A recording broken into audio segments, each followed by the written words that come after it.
président. Windsor des autres. Je vais dire la vérité. Oh, wow.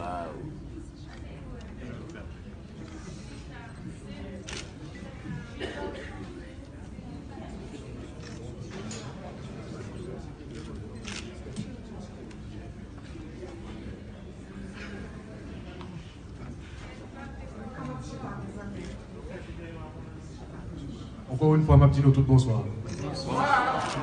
Salut nous tous qui là, qui fait déplacement pour venir passer soirée ça avec vous. Particulièrement, je saluer Caroline, Marie-Denise, Loulou et toute l'équipe là qui réussit, font un bel travail pour nous tous passer soirée ça ensemble à soir.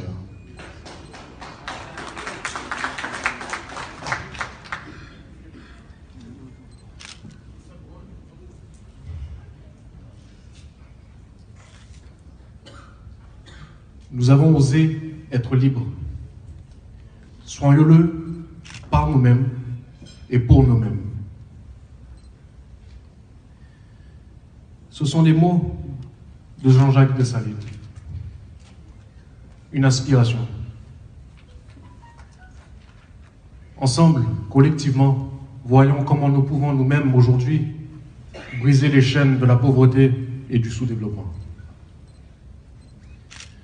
Mesdames et messieurs, je vous invite ce soir à explorer avec moi comment nous pouvons réinventer ensemble une nouvelle Haïti.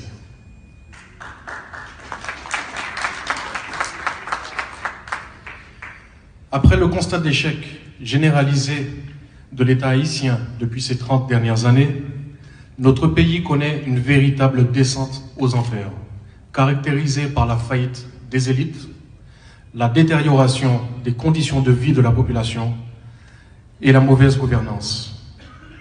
Cette situation catastrophique engendre une crise sociétale où nous faisons face à un État complètement démissionnaire et incapable de faire face à ses responsabilités et de produire des solutions politiques favorables à la population.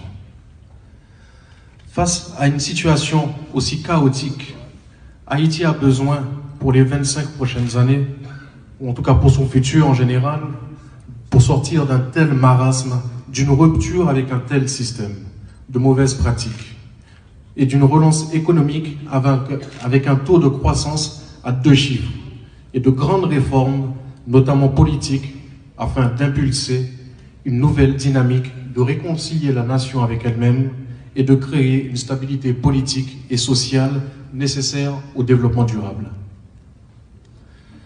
Il est primordial de comprendre que le développement de tout pays doit avoir 3 grands axes pour base. Un système agricole solide et dynamique, une éducation de qualité, une bonne infrastructure de santé. Haïti ne peut pas échapper à cette dynamique si elle veut engager dans la voie du développement durable. Concernant un système agricole solide et dynamique, depuis notre tendre enfance, on nous a toujours dit qu'Haïti est un pays essentiellement agricole. Pourtant, nous assistons à une dégringolade de notre système agricole où nous sommes obligés de presque tout importer. Notre système agricole doit être au cœur de notre économie. Il doit représenter une large part du produit intérieur brut. Il doit représenter également une bonne source de devises. Haïti ne pourra pas vraiment progresser sur la voie de l'expansion économique, de la réduction de la pauvreté et d'une plus grande sécurité alimentaire si elle ne valorise pas ses ressources humaines et les capacités productives potentielles du secteur agricole pour pouvoir accroître sa contribution au développement économique et social du pays.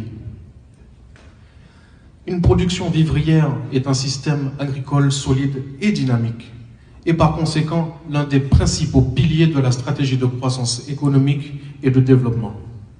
Les liens étroits en amont et en aval existent à l'intérieur du secteur rural ainsi qu'avec les secteurs de l'économie, produisent en outre un effet de stimulation de la croissance et de la génération de revenus. L'agriculture en Haïti ne peut pas continuer à être considérée comme un facteur résiduel. Ne pas continuer à retenir davantage l'attention des pouvoirs publics et d'être négligée dans les investissements. Il est inconcevable que l'agriculture ne représente que 6,5% du